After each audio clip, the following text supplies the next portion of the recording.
All right, let's get started with the webinar here. What I've got loaded up here is Vectorworks 2014. We're using Vectorworks Spotlight with RenderWorks here. And we're going to go through a couple of different things. First thing that we want to do is how do you set up Vectorworks so that it is able to use the Vision plugins and use the Vision symbols so that you can then create an ESP Vision-ready file directly out of Vectorworks. If you are already a Vision user, you have a folder on your desktop that is called ESP Vision Files, and in that folder you will have a file called, let me find it here, plugins.exe. All you need to do is just double click and run that file. It will take you to the Install Vision Plugins setup. You're going to agree to the license agreement, and you're going to select Vectorworks 2014 plugins here. You will probably already have DDS Thumbnail Viewer installed, so it may or may not be checked. If you're not a current Vision user, you can download this same installation package from the website. Go to espvision.com, and on the left-hand side under Downloads, just go to the Plugins page and pick either Mac or PC based upon your operating system. I'm then going to click Next here. It's going to know the default Vectorworks 2014 directory, which is where we want to install the plugins. But if you haven't actually installed Vectorworks 2014 in the default, you may have to make a change here. If you do not have the right folder there and you go ahead and click on Next, it's going to give you an error message. Once that completes, you just hit Next, and I won't do that since I've already installed them, and it'll take a little bit of time to upload those. It will then install the plugins that you need and place the plugins. It will then connect to the ESP Vision Pro web update server and download the latest version of the plugins just in case there have been any changes made, as well as the latest Vectorworks 2014 symbols library specially made for ESP Vision.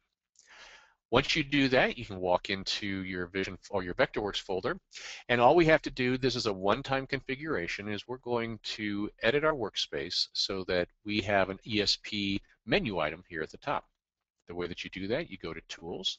We're going to go down to Workspaces and go to our Workspace Editor.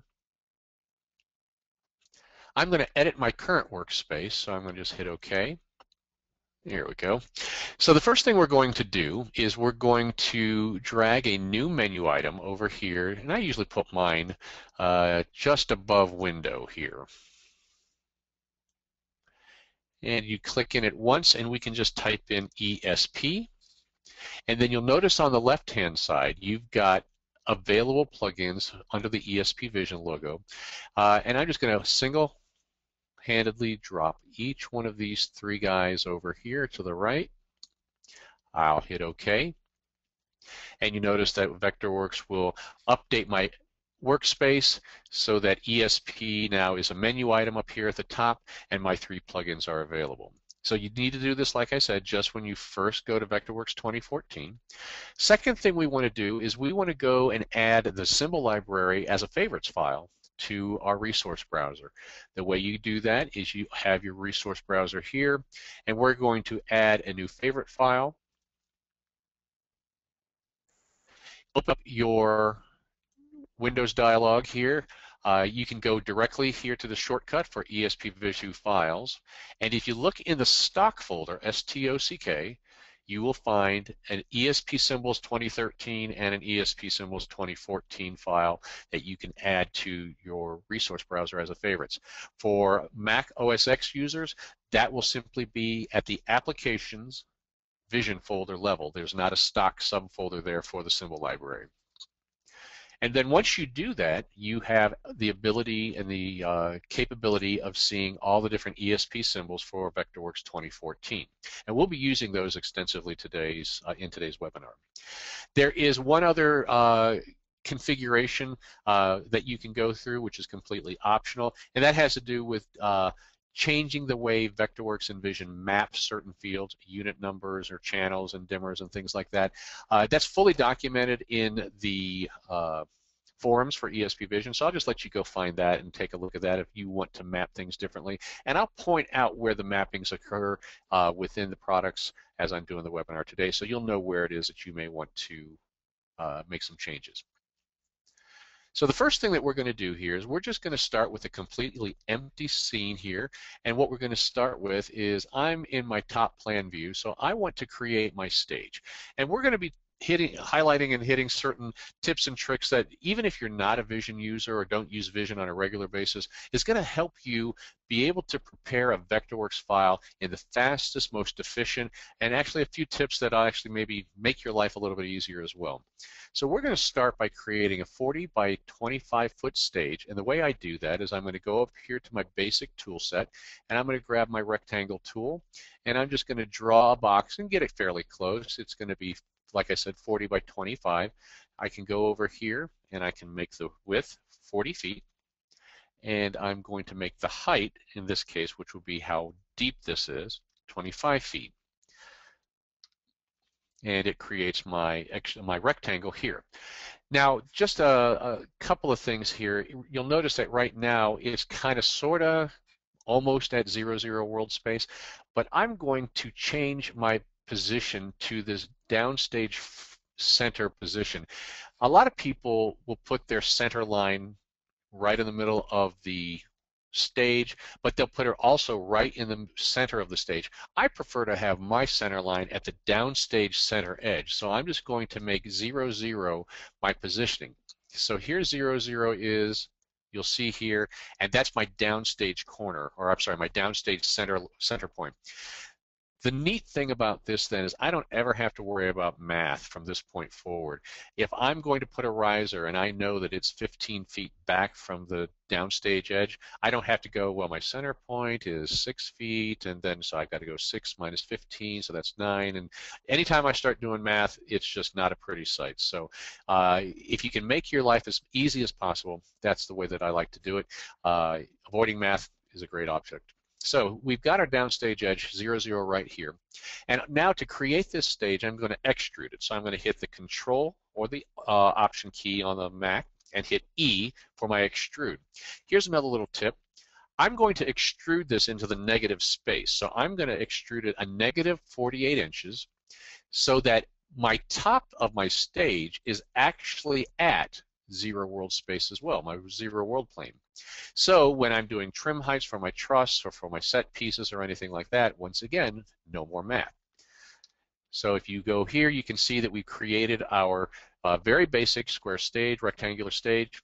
I'm going to add a texture to it. So the way you do this is you go to your resource browser and select the home key for the current file that you're working on. I'm going to right click down here and I'm going to do a new resource and go up to RenderWorks texture. And I'm going to name this my stage. I'm going to go under the shaders option here and select an image.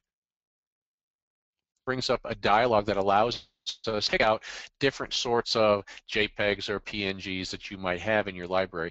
You'll notice that I've already got mine preset to go to the Vision folder. Under Textures and Scene, I have a whole bunch of really cool looking textures that I can use that have been used on files that I've used in the past. So you can usually go there and find something fairly interesting.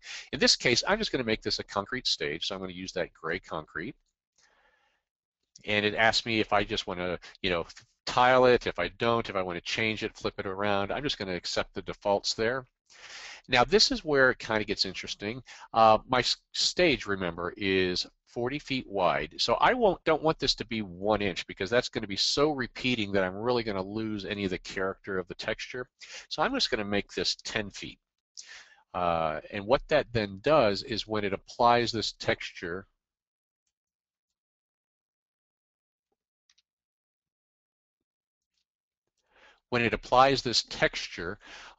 to my stage, it's then going to give it a really nice look. Once I have the stage selected and the render texture object here, right click and then click apply. We can now go into a fast RenderWorks view, and you'll see now I have my stage with this nice concrete look on it that I can use in my model for Vision. I'm going to switch back to wireframe and go back to my top plan view, because now what I want to do is I want to put a riser. Let's put a drum riser on this stage. Once again, selecting my rectangular tool and just kind of quick and dirty drawing a rectangle here. And I'm going to make this an 8-foot by 8-foot rectangle. So I'm going to make my width 8 feet. Type in my height, 8 feet. Once again, I'm going to use this center downstage marker here, and I know that I want this to be centered left to right, but I want it to be exactly 15 feet off my downstage edge. So once again, I didn't have to worry about any math there, and everything's good. In this case, when I extrude, I'm going to go into the positive space because the riser is sitting on top of the stage. So in this case, I'm just going to do 24 inches. It's going to be an 8-foot by 8-foot by 24-inch stage. And I'm not going to put a texture on it, but just for speed, I'm going to just give it a color. Let's make it blue. And if I then go to my 3D view and do a fast RenderWorks, you'll see now a blue drum riser sitting on top of a concrete appearing stage. We're going to go back to the wireframe and go back to my top plan view. Now this is where we're going to start adding specific lighting fixtures and lighting components to our model. First thing I'm going to do is I'm going to add a stick of truss. So I'm going to click on my Spotlight tool set here, and you'll notice that I've got a straight tool, a straight truss tool, and a curved truss tool. I'm going to use a straight truss tool. That's kind of hard to say 3 times fast. We're just going to go down here, draw a line, and a couple of things I want to point out here is Vectorworks gives you a lot of really cool options here on how your connection intervals look, how your chords looked, and different things like that. Now, for vision purposes, we prefer, even though you have the option for round, we prefer that you leave these on the square defaults. And the reason behind that is that if you've got a round chord, that's going to have about 4 times as many polygons as a square chord would. And anytime you're doing anything for vision, the key is to keep things as low polygon as possible, because the fewer number of polygons that you have in your scene, the faster vision is going to run. And if you think about it, if you've got a stick of truss that's 20 feet in the air and your camera view is back out at your front of house position, you're never in a million years going to be able to determine whether or not that's a round chord or a square chord, and it's going to look just fine if you leave it on the square. Now, if you choose at some later point in time to do a really high-level RenderWorks render of this set, and you are going to be closer, your camera view is going to be closer, you can always go back and change those to round for those purposes. But I'm just going to leave it at square for now. Now you'll also notice here that I've got my truss in, and I'm going to set its length because I just kind of drew a quick and dirty line, so I'm going to do it at 35 feet. It automatically adjusts the truss so that it is exactly 35 feet long. And then I can specify how I want this to be centered, how I want it to be spaced. You can change this thing around and just do whatever it is. And there we go. We've got it centered up for us. Now the next thing we wanted to do is we're going to convert this to a lighting position. And the reason we want to do that is that if we attach lights to a lighting position and truss as a lighting position, we can then move that entire object, that segment of the environment, in one swoop. So let's say that we put 15 lights on this stick of truss, we put it at 20 feet. You can then, if the lighting designer comes in and says, you know what, we're going to move that to 38 feet, or we're going to move that down to 12 feet, you're not going to have to worry about trying to grab all the different segments and components and the fixtures and anything that's attached to that lighting position. All you have to do is just move that one single lighting position. Key point of interest here is that under Spotlight menu item for object conversion, you only have access to convert to instrument or lighting position when you're in the top plan view. So if you're in a ISO view, or if you're in a just a regular top view and those are grayed out, you'll need to switch over to the top plan view so that you get access to the lighting position conversion tool. And we're going to call this my downstage truss. So now if we go back to our front view, we can see that we've got a stage with a riser, and it's got a stick of truss laying right on top of the stage. And what we can do is we can move that truss by selecting our lighting position. and just giving it a Z height. In this case, let's make it 20 feet, and it just moves it up to the 20-foot mark. Okay. Going back to my top plan view, now we're going to start putting some fixtures into our file. This is where we get to take advantage of the ESP Symbols 2014 favorite file in our resource browser. The Vision files are specially made to handle a lot of different things with regard to individual lighting fixtures and components that Vectorworks by default doesn't necessarily have to understand. As an example, certain fixtures have multiple color wheels, and each of those color wheels have multiple slots or gobo wheels or lensing options and things like that. Unless you're doing previs like you're going to be doing with ESP Vision, you don't really need to know what are all the potential options there. You only need to know what's in the light train at any one point in time. So what we have done is we've extended the standard Vectorworks symbols and then added some of our own, so that what we can do here is we can actually monitor and add all the different custom features of all these fixtures that Vectorworks by default doesn't really have any reason to know.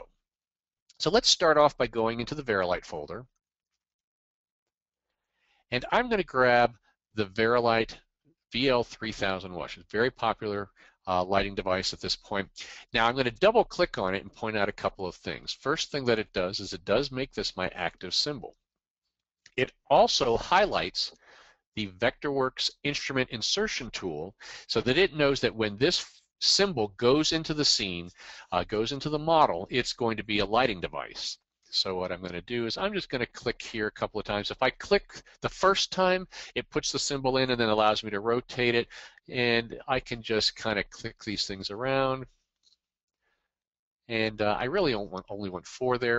If I go back to my view, you'll notice what happened here is since I didn't actually click the third guy on the lighting position, it says, oh, I guess it just wants to be on the floor, and that's not where we want it. So I'm just going to grab it and attach it to the lighting position like that. Go back to my view, top view. You can see now that I've got these, and I kind of put them in a haphazard fashion. I did that on purpose because what I really want to do is I'm going to set my outside boundary here. This fixture is going to be here, and we're going to move this guy over here just a tad. And now if I just grab all of these fixtures here and use the Align tool, I can align and distribute these across the line of the truss. I can also align them or distribute them. It's a quite powerful tool.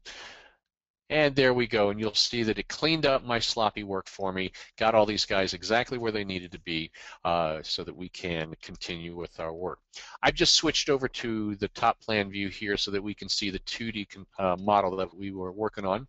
And when I go to a front view, one thing that I want to point out here is that all of the vision symbols are assumed to be floor-mounted symbols. So what that means is that if you are hanging them, you need to have them selected like this, and you can go over to the lighting device objects in the object info and scroll all the way to the bottom. Click on Set 3D Orientation, and we're just going to flip these by 180 degrees. And now we have them hung, ready to go. One other thing that I want to point out is that if you go in here and you look very closely at the 3D symbol, each 3D symbol is going to have a little what we refer to as a positional tag.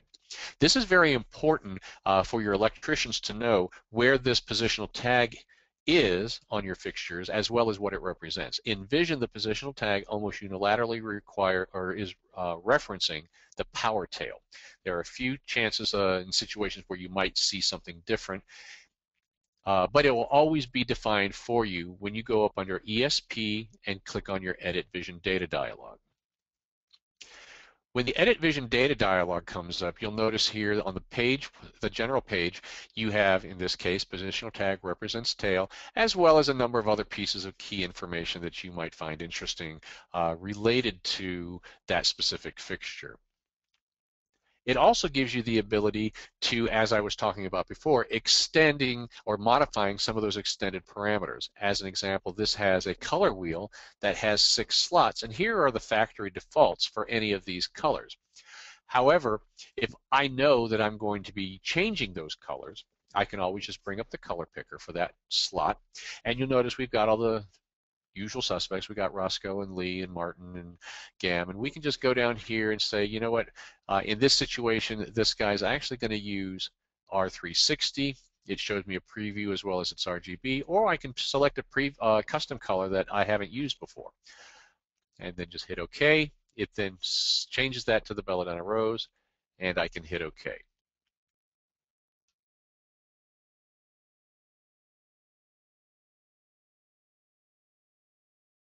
All right, so here we are back at our top plan view. And what we need to do now is let's add a couple of more fixtures to our design. Let's go find some Martin 2K performances. So I'm going to use the resource browser once again and just go up and find the Martin fixture library. And find the 2K. I think I said performance, I meant profiles. So we're going to do Mark 2K profiles, and you'll notice we've got a number of different options here. We've got the 16-bit, the 8-bit, as well as the 8 and 16-bit Woodruff collection, which has its own Gobo library. I'm just going to, once again, double-click on this fixture, making it my active symbol, also activating the instrument insertion tool, and then I'm just going to put one of these at each of my 4 corners.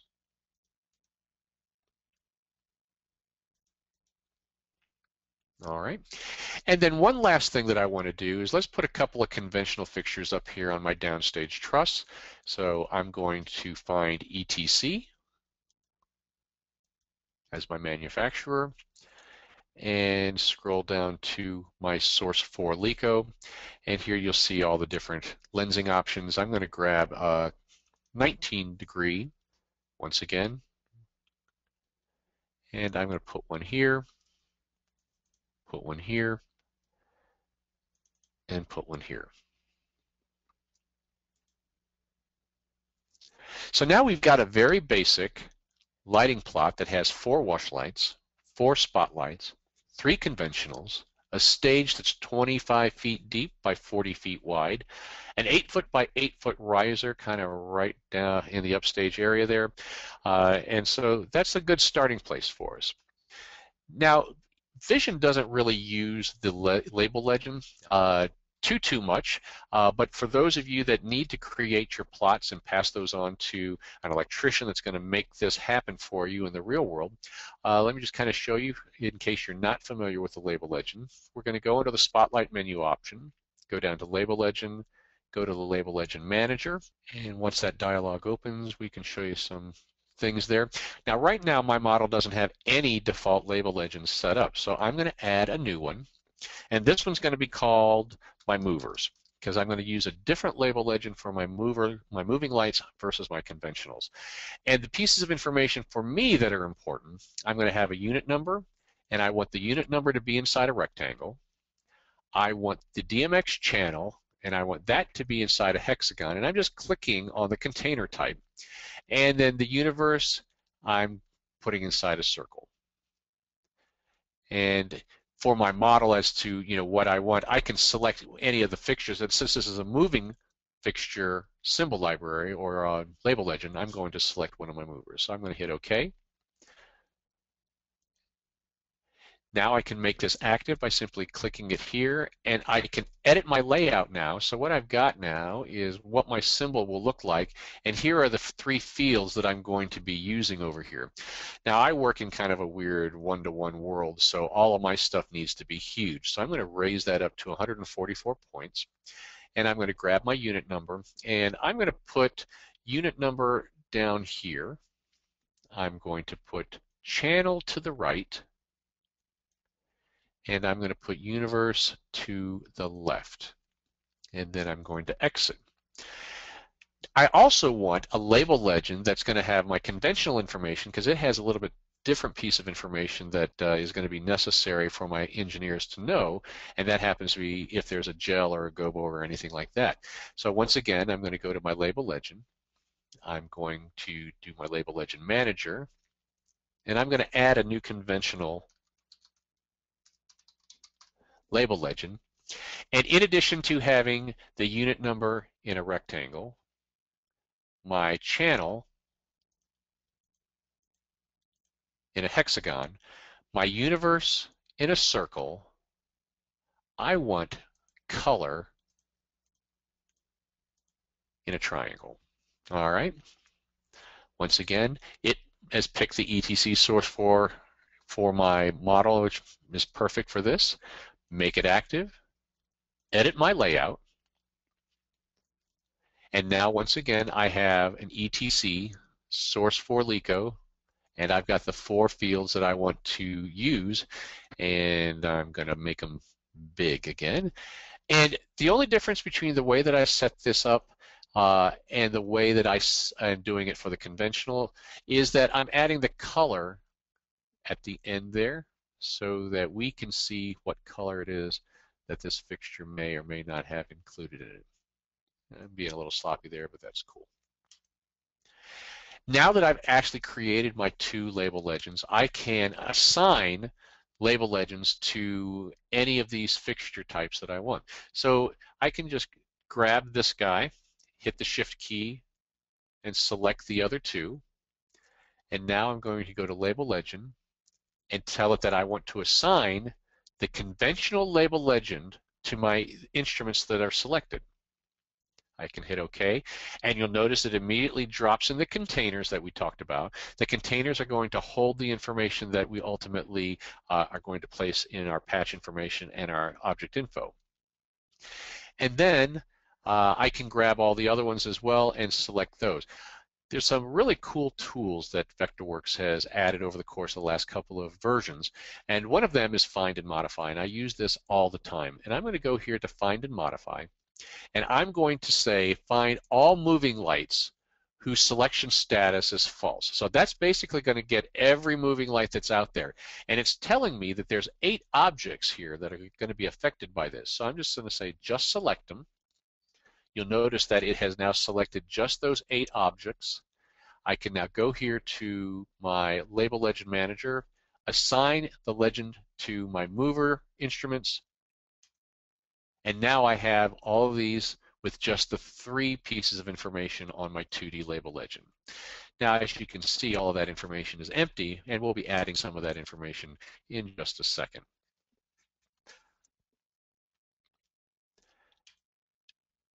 There are a number of ways that you can patch or give unit numbers and universe information, all of that, to fixtures. One of them is just by simply selecting any individual object like this or item. This is the Mac 2K profile, and I'm going to just make some numbers up here. I'm going to say, what's this? Let's call it 301, and it's going to be channel 55, and it's going to be in universe 6. And you'll notice that it takes that information and places it in the appropriate container.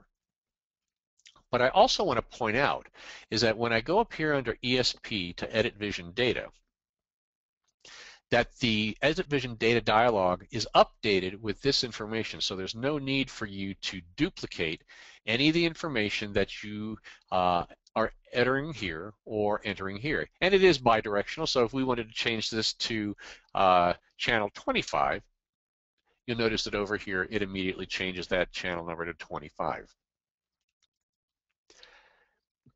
So up to this point, Vectorworks has got this really cool looking plot. It's a 2D plot. We can go to a 3D view and we can see all that. But up to this point, Vectorworks doesn't know that there's anything special about any of these lighting device symbols. So if you were to export vision to a vision file at this point, all of this stuff would come in just as a solid gray piece of geometry. And I know a lot of you Vectorworks Vision users have probably run across this where you forgot a step, which we'll be going through in a second, and you open up your vision file and nothing will move because everything is solid, and everything in your lighting that you think is a lighting fixture just looks kind of like an off gray. That's because we never told Vectorworks to treat these objects as special guys when we're doing our vision export. So the way to activate these is we select all the fixtures of a similar type. So in this case, I'm going to use, once again, my Find and Modify. I'm going to get all my moving lights, and I'm just going to go down to symbol name, and here are the two different symbol names of moving lights that I've got. So I'm going to start by just going my Mac 2K profiles, just select them. It tells me there's 4, and I know that's right. I hit OK. It selects them, and then I just open my Edit Vision Data. When I open the Edit Vision Data dialog, it will show that there are multiple items selected, and all we really need to do is hit OK at this point, because what we're saying here is these are special and they need special handling, and this is the way that we flag that to Vectorworks. We need to do that for the other types of fixtures that we've got, so I'm going to go here. Symbol name is VL3K Wash. Once again, we have 4 of these. And what this is actually doing as well is reading the information off of the Vision library files so that you then are able to get certain pieces of information that normally wouldn't be there, such as how many channels the specific mode uses, and we'll be using that information later.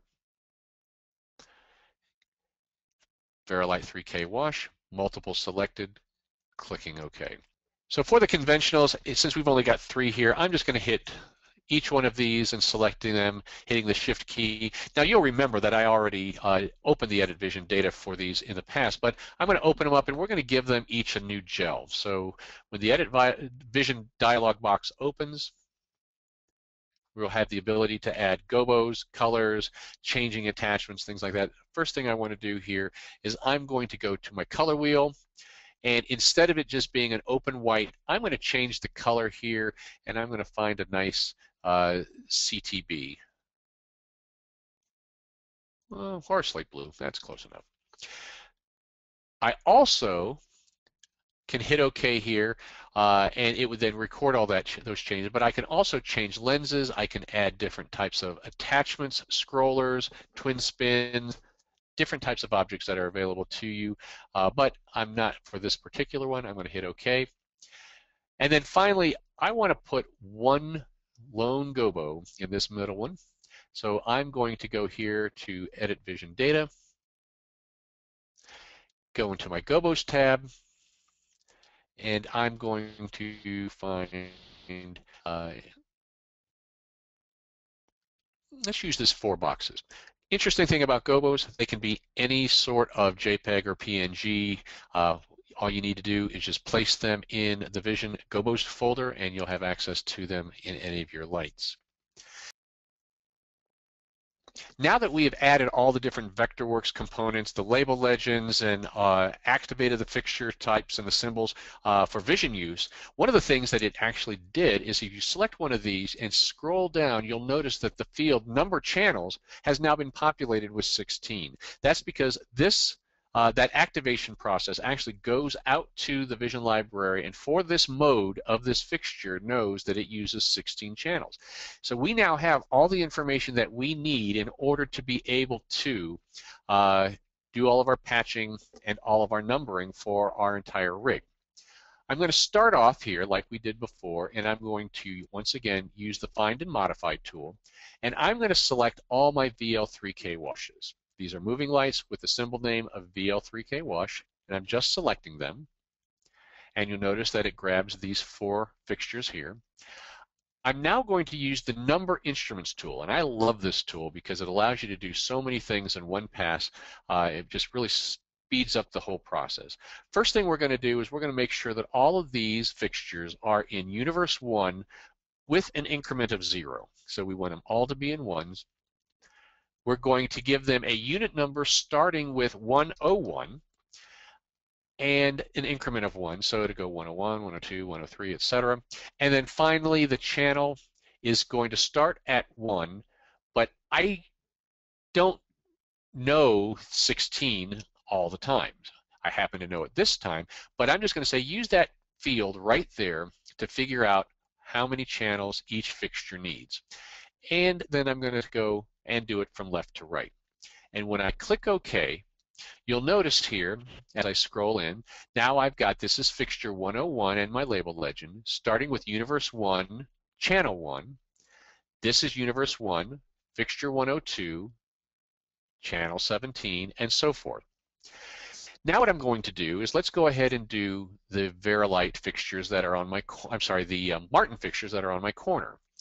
I'm going to go under Spotlight, go to number instruments again, and look at what it's done. It's remembered where I left off. So it knows that my last unit number was 104. So in theory, it's assuming I want to start with 105. I don't, so I'm going to change that to 201.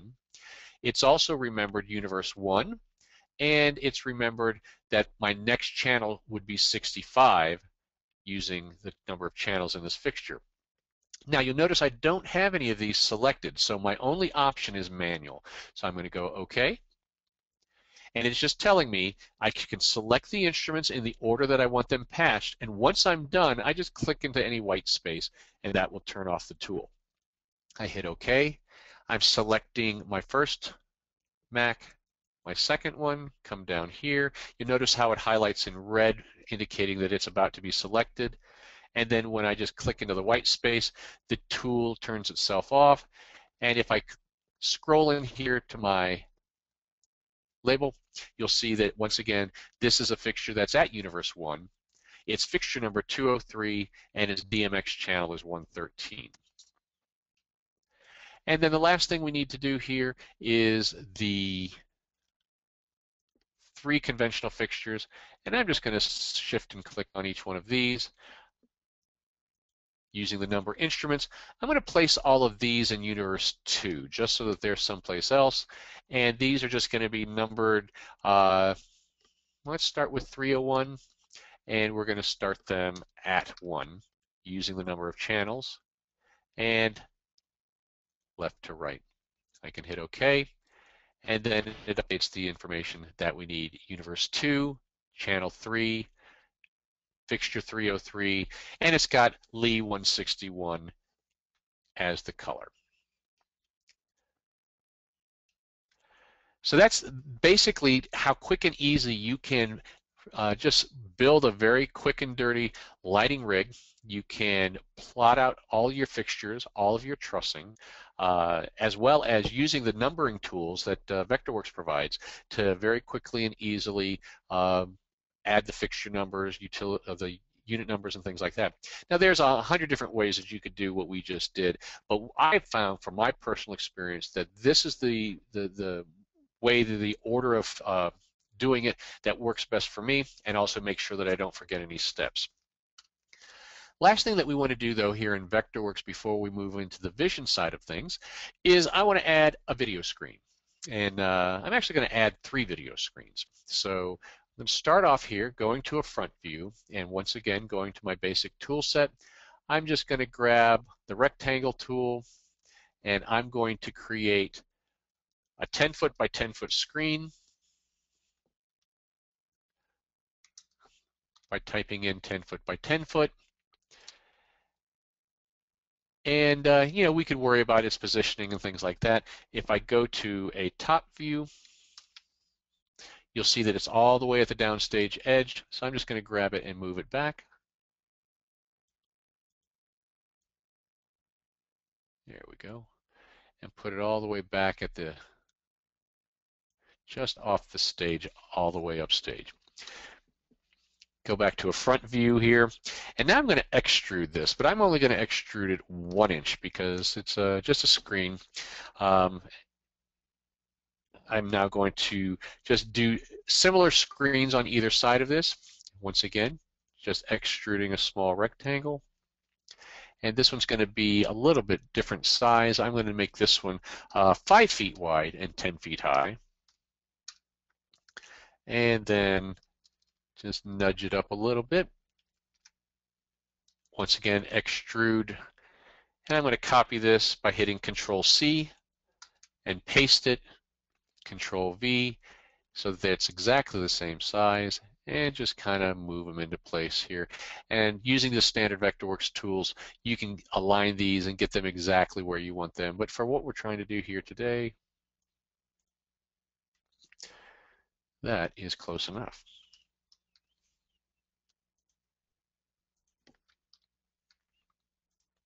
Perfect. Now, when you take something and place it into Vision, especially if you're going to be running a video on it, or if you're going to be using live capture for a media server, we need what's known as UVW mapping coordinates. And RenderWorks is what applies those UVW mapping coordinates to any object. So what I'm going to do to start with here is I've got my center screen. I'm going to go into the home key here to take me to my current document. I'm going to right click, and like we did before, I'm going to do a new resource, and it's going to be a RenderWorks texture. Now this is not going to be the texture that ultimately ends up in Vision. This is just going to be something that Vectorworks, the ability to apply UVW mapping coordinates. I'm just going to grab something that's square like that for my center screen. And I'm going to say the size of this is 10 feet. That's because my screen at its widest is 10 feet. So that's why I want to make sure that the UVW mapping coordinates come out okay.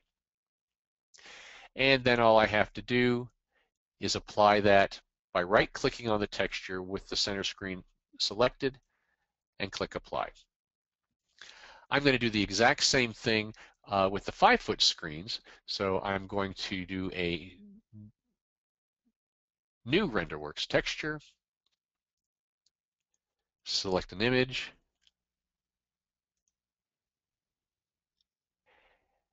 and in this case, I'm going to grab the same egg crate, but in this example, since my screen is only 5 feet wide, I'm going to have the size of this be 5 feet. So what it's going to do is it's going to kind of scrunch everything in to only be 5 feet wide. And I am then going to apply this texture to my 2 offstage screens. Now, if you're curious as to what this looks like in RenderWorks mode, I'm just going to go to Fast RenderWorks here. And you'll see how it has applied the texture, tiling it for the center screen just as one giant object, but because I made this smaller, it's kind of tiled it up and made everything look just like that.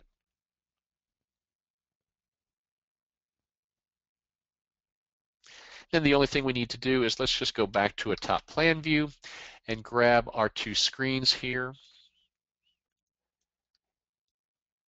and just move them straight back. I'm going to have them a little downstage of the center screen so that we've got the center screen here, and when we go back to that view you can see how that's going to look.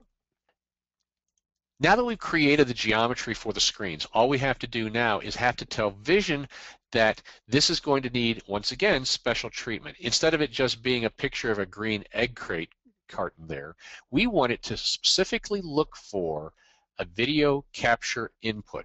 How do we do that? That is by using the ESP screen plugin. So we're going to go up here and we're going to select a file. Now, a certain type of way of finding out which textures need to have video swapped out, and it's really complex. It has the underscore capture and a number in the naming parlance there. So all you need to do is just go into the Textures at folder. And there's a lot of these guys. If you take a look at Map Grid, there's a whole bunch of different captures. Now, if you want to apply a different capture input, so let's say you've got multiple videos coming in, so you've got 4 or 5 hypnotizers or the Maxidia, then you've got different images that you want to go to different screens. It's very important that you apply different numbers, in this case mapgrid underscore capture 0, to each screen. So I'm going to do mapgrid underscore capture for my center screen, which is what I currently have selected. And then for my stage left screen, once again, this time I'm going to select mapgrid underscore capture, and I can just grab anything as long as the number is different. Capture 2.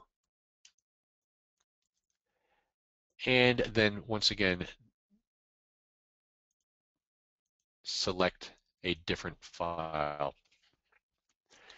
Number at the end is the all-important piece. So this one's going to be mapgrid underscore capture 1. So basically what we've done is we will tell that process right there tells Vision each one of these 3 screens will get a different incoming capture than any of the others that are in the scene. Now, if we wanted them all to be use the same input, you could have just applied the exact same capture 0 texture to all 3 screens, and that's what would happen when you got into Vision. As many of you know, with the integration of Cinema 4D as the new render engine in the last 2 releases of Vectorworks, RenderWorks has really had to modify a number of their fixtures to take advantage of all the new benefits and things like that. One of the new things that was added with Cinema 4D render engine is that when you focus a fixture on a focus point, when you then render that out, the head and the yoke move, and so that it looks like the fixture itself is pointing in the right direction. The light is coming out from the right place in the light source, and it's then going down. Vision has retrofitted its symbol library to be able to accommodate this with the release of Vectorworks 2014 symbols. So let's say that we want to focus a number of our fixtures here on our drum riser. I can just go here to my focus point tool and find my position here that I want to place it. And this is going to be called a drum riser. I'd already previously done this, and it's going to be 2 feet. If you remember, my drum riser is 2 feet above the ground. And you notice it adds that drum riser focus point right there. If we scroll in, you can see that. So now what I want to do is I can then go to my top view here, and I'm just going to grab, I don't want to do that anymore. I'm going to select my fixtures that are up on the truss. And now what I'm going to do is I'm going to tell this that I want it to draw the beam, and I can tell it that I want it to be in my drum riser, and I clearly have already typed that in. And you can see here now that the head of the fixture has moved and is now pointing in the right direction, and you can see how the individual light beams coming off of those 4 lights are going to be in the right position. So now that we are here, all we have to do is go to ESP, Export Vision Scene, and we're going to call this Webinar, and you'll notice it automatically takes you into the Vision 2.2 folder. Mac users should go to the Applications Vision folder, and it will create an ESC file for us, just like that. Now that it is actually exported into Vision, we can jump over into ESP and see how our model looks. So now we're going to launch Vision 4. And this is the new version of Vision Pro. It is available both on the PC and on the Mac. And it's going to take all the information that we have previously pulled together in the Vectorworks file so that you can then connect a console to it and do whatever we need to do.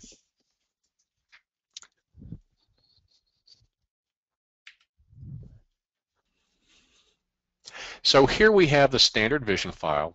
The program basically breaks things into a number of different segments.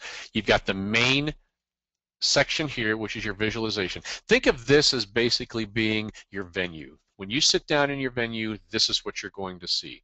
You've got the scene graph in the upper left-hand corner, which has every single component that you are going to be working with in your model. And then you've got the properties window. The properties window has to do with, depending upon what you've selected in the scene graph, it's going to have different pieces of information for you to adjust or to tweak to get the look that you're looking for, and then the toolbar across the top. Now you'll remember I told you that we had 3 screens that were going to be getting different pieces of information from a media server. We happen to have a hypnotizer here in the office today, and we're using HMAP2. HMAP2 is a Ethernet-based capture protocol.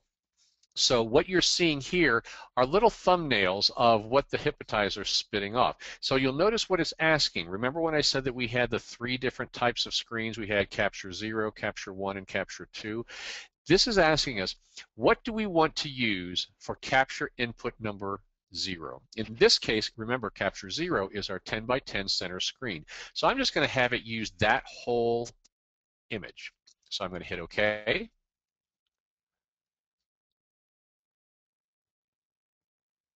And it will continue loading the file.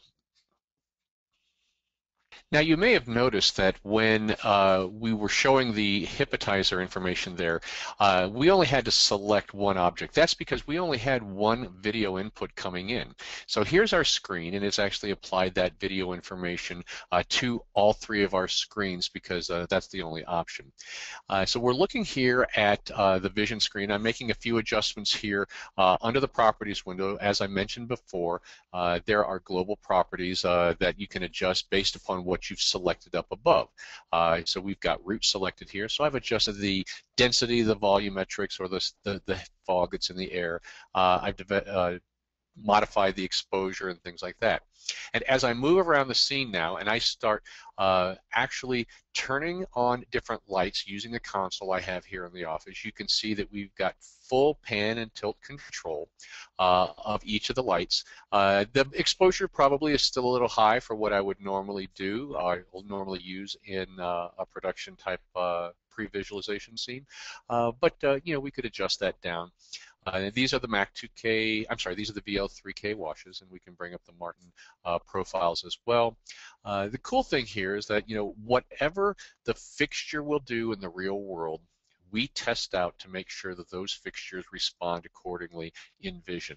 So whether it's the color mixing that you're doing, whether it's adding gobos to your model, or whatever it might be, you can rest assured that it's going to respond in ESP Vision exactly the way that it does in the real world.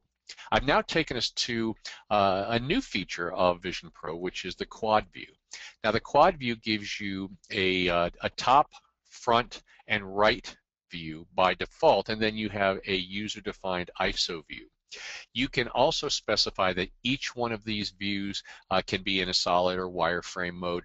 And while I don't know that I would necessarily program an entire show in this mode, it's awesome tool for when you're focusing your conventional fixtures or doing some sort of focus positioning. And what I'm doing here is I've gone over to the scene graph and I'm selecting the different ETC source 4 LECOs that are the 19 degrees, and by selecting them you'll notice that they turn on. That gives us the ability to then focus them wherever we want. And all I've done here is right-clicked and done focus selected lights here, and you'll notice that all three of my selected fixtures are now focusing in on the drum riser. That gives you the ability then to tweak these out. If I've selected just one, I'm only using the arrow keys here, and you can see that I'm refining my focus for each fixture. So it really does give you the ability to get your conventionals exactly where you want them to be. Once again, nice thing here is that since you do have the quad view available to you, you can actually see what's going on from a multiple of perspectives. Now you may have noticed that as my cursor moves over an object, it highlights. In this case, the stage is lighting up, or the truss or whatever. That's a visual cue that you can select that object and then you can move it or scale it or rotate it or do whatever you want. I'm also kind of rotating my camera view here. You've got all kinds of options to do. In this case, if you needed something to be a little askew, you can do that just simply by using the mouse pad, the mouse keys and things like that to get the right perspective. Now oftentimes conventional fixtures have adjustments that can be made that aren't necessarily DMX controllable. The LECO example that we're using here, a good example of that would be things such as a manual iris or any shutters, soft focus, the angle of the focus, gobo indexing, things like that. This gives you the ability to really make sure that you're getting the right visual look for your conventionals, even though you don't have DMX control over them in particular for whatever project that you're working on. So you can then take renders out of Vision so that you can provide them to a client so that you don't have to tell them, imagine what it would be like if we had our shutters here, or imagine what it would be like if everything was modified around looking at it from a certain perspective. You can really get it pretty close to realistic. Looking up here at the different menu items that you've got, you've got the ability to do a number of different things. You can render a still, you can render an AVI. I brought up the patch tool window here just to kind of show you all the different fixtures that we created in our Vectorworks plot. All the unit numbers here on the left-hand side from 101 to 104, the 200 series, the 300 series. You've got the different manufacturers and the model numbers of the fixtures that we've included, as well as how they're patched. The first movers were all done in Universe 1, the conventionals down here in Universe 2, and then it also shows you its starting patch and a DMX patch number for each fixture. You'll also get a visual cue here to the right. You'll notice everything is in green. That means there's no conflict. As you know, if you have two fixtures that are crossing their patch, that can cause a real problem when you're trying to do your previs. And Vision will give you a visual cue as to whether or not you've got a problem with that there.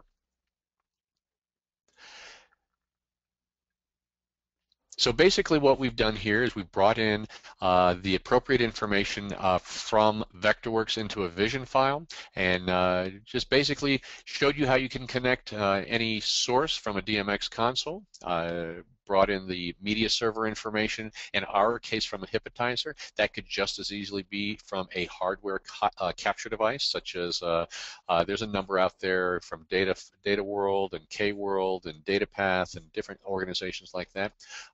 So that is Vision and Vectorworks working together in a nutshell.